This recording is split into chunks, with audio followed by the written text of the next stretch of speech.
چلو در رسول پہ چلتے، آؤ حضور کی بارگاہ۔ کہتے ہیں نبی پاک کی بارگاہ میں آئے، حضور نے چہرے دیکھے، کریم سے مسئلہ نہیں پوچھنا پڑا۔ میرے مصطفیٰ کریم نے فرمایا بھوک لگی ہوئی ہے تم تینوں کو؟ 3-4 دن ہو گئے؟ اللہ کے رسول نے فرمایا مجھے پورا ہفتہ ہو گیا ہے۔ سبب کچھ اور ہے جس کو تو خود سمجھتا ہے۔ زوال بندہ مومن کا بے زری سے نہیں، بھوک نقصان کا وجہ نہیں بنی، وجہ کوئی اور بنی ہے۔ رشوتیں جو بازار گرم ہوئے ہیں لوٹ مار کے، یہ روٹی کے لیے نہیں، یہ زیادہ کھانے کے لیے، یہ بینک بیلنس کے لیے گرم ہے۔ یہ لوٹ مار کا مقصد کوٹھیاں بنانا ہے، روٹی کا تو رب کریم کا وعدہ ہے۔ جو روز روتا ہے شام کو کہ میرا کاروبار کوئی نہیں، اصل میں کہتا ہے بنگلہ کوئی نہیں، اصل میں کہتا ہے کار کوئی نہیں، پجاروں کوئی نہیں، روٹی تو اللہ عطا فرماتا ہے، اس کا وعدہ ہے۔ فرمایا حضور نے 3 دن بیت گئے، چلو۔ میرا بے تکلف صحابی ابو الحسن انصاری، وہ بڑے نصیب والے ہوتے ہیں جن کو میرے نبی پاک خود کہتے تھے کہ تیری فلانی ذمہ داری ہے۔ اس زمانے کا تو کسی کو کہہ دیا جائے یہ تیری ذمہ داری ہے تو کہتا ہے یہ تو پھٹیکے ڈالنے لگ گیا ہے، یہاں سے تو چھٹی کر جانی چاہیے۔ خوش ہوتے تھے صحابہ کہ ہماری ذمہ داری لگی۔ کہتے ہیں حضرت ابو الحسن انصاری کے گھر گئے، نبی پاک نے فرمایا بھوک بڑی لگی ہے، کھانا لا۔ کہتے ہیں حضور نے اسے کہا تو اس آدمی کو تو وجد ہی ہو گیا۔ اس نے کہا میرے اتنے نصیب کہ حضور کا یہ کھانا کھلا۔ آؤ دیکھو دنیا والو، آج جو سب سے زیادہ عزت والا ہے وہ میرا مہمان بنا ہوا ہے۔ فرماتے ہیں وہ دوڑے گئے، بکری اٹھائی، ذبح کی، بیوی کو کہنے لگے روٹی تیار کر، ادھر کھجوریں توڑی، انگور توڑے، کہنے لگے حضور آپ جب تک تناول کریں تب تک کھانا پک جاتا ہے۔ حضرت عمر کہتے ہیں روٹی پک کے آئی، بڑا پیارا گوشت، بڑا اچھا سالن، بڑا خوبصورت خلوص والا کھانا۔ فرماتے ہیں میں نے بڑا ہی کھایا۔ نبی پاک نے نہ ایک روٹی لی اور چھوٹی چپاتی، تھوڑا تھوڑا سالن کونوں سے، اور جب نبی پاک نے کھا لیا تو حضور کی آنکھوں میں آنسو آئے۔ حضرت عمر کہنے لگے حضور روئے کیوں؟ نبی پاک نے فرمایا سوچتا ہوں 7 دن کے فاقے کے بعد کھایا ہے، پر ڈرتا ہوں رب اس کا حساب پوچھے گا تو جواب کیسے دینا ہے، اس کا حساب بھی تو دینا ہے نا جو کھایا ہے۔ تو حضرت عمر فاروق کے ہاتھ میں کچھ چیز تھی، زور سے زمین پہ ماری، کہا محبوبہ 7 دن کے بعد بھی روٹی کھائے تو حساب دینا ہے۔ نبی پاک فرمانے لگے عمر وہ مالک ہے نا، تو جب دیتا ہے تو حساب نہیں لے سکتا، حساب تو دینا ہے، حساب تو دینا ہے، تیاری رکھو۔ صحابہ کرام فرماتے ہم نے ارادہ کیا کہ آج کے بعد ہم پھر فاقے کریں گے، کم کھائیں گے، اس لیے کہ حساب دینا ہے۔ میرے بھائی وہ فاقہ کشی کرتے تھے، ڈرتے تھے۔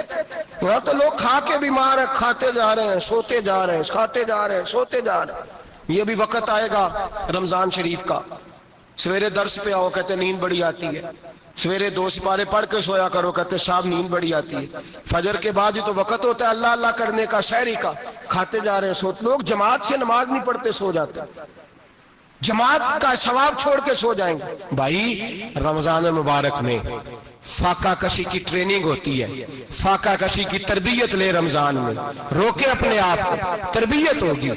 اور ہمارے صوفیاء فرماتے ہیں جو زیادہ کھاتا ہے اس کا نفس اس کو زیادہ پہ مائل کرتا ہے، خواہشات نفس پیدا ہوتی ہیں۔ میرے نبی پاک علیہ السلام نے جوانوں کو حکم دیا ہے یا معاشر الشباب، او جوانوں، یا رسول اللہ کیا حکم ہے؟ فرمایا یا نکاح کر لو اگر طاقت ہے، نہیں طاقت تو روزے رکھو۔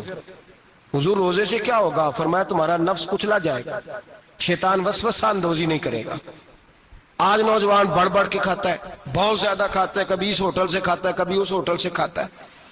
اتنا زیادہ کھائیں گے تو نفسانی قوتیں اچھل کر کے آئیں گی، مشکل ہو جائے گا۔ شادیاں دیر سے ہوتی ہیں، ماں باپ آنکھیں بند کر کے بیٹھے ہوئے، اگر ماں باپ کی ذمہ داری ہو اور ماں باپ نکاح نہ کرے تو نبی پاک نے فرمایا بچے گناہ کریں گے تو جتنا گناہ بچے کو اتنا باپ کو بھی ہوگا۔ تو ماں باپ چپ ہیں، دوسرا شادی مشکل بڑی ہے، مہنگی بڑی، اور تیسرا نہیں کر رہے کچھ لوگ تو روزے بھی نہیں رکھ رہے۔